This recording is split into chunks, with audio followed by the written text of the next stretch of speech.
مولا کائنات دعائے کمیل کے اندر کیا کہتے ہیں؟ فرماتے ہیں اللہم اغفر لی الذنوب التی تحبس الدعاء، پروردگار میرے ان گناہوں کو معاف فرما جو میری دعاؤں کو محبوس کرتے ہیں، میری دعائیں اوپر نہیں جاتی۔ یہ ہم دعائیں کرتے ہیں، دعائیں قبول نہیں ہوتی، اکثر شکایت ہوتی ہے کہ جی ہم دعا کرتے ہیں قبول نہیں ہوتی۔ وجہ کیا ہے؟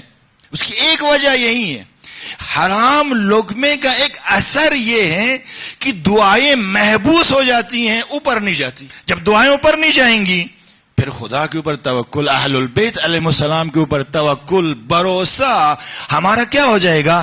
کمزور ہو جائے گا۔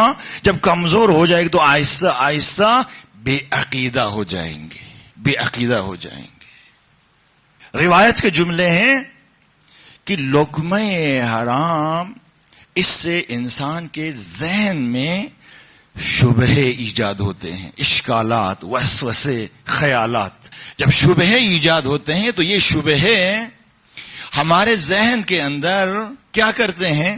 یہ انڈے دیتے ہیں، بچے دیتے ہیں، پھر بڑے ہو جاتے ہیں شبہ، اور اتنے بڑے ہو جاتے ہیں کہ پھر ہمارے اعتقادات کے لیے جگہ باقی نہیں رہتی، اور اینڈ پہ جا کے ہم بے عقیدہ ہو جاتے ہیں، بے عقیدہ ہو جاتے ہیں۔ شبہات کہاں سے ایجاد ہوتے ہیں؟ اسی لقمہ حرام سے ایجاد ہوتے ہیں جو ہم نے اپنے پیٹ کے اندر ڈالنا ہے۔ جی خدا ہمیں تو کچھ دیتا ہی نہیں ہے، ہم تو اتنی دعائیں کرتے ہیں، دعائیں قبول ہوتی نہیں ہیں، پتہ نہیں خدا عادل بھی ہے کہ نہیں ہے، کسی کو بہت زیادہ دیتا ہے، کسی کو کچھ بھی نہیں دیتا ہے۔ بچہ مثلا نابینا پیدا ہوا، اپاہج پیدا ہوا، ڈائریکٹ اشکال کہاں کرتے؟ جا کے خدا کے اوپر اشکال کرتے ہیں، اعتراض خدا کے اوپر۔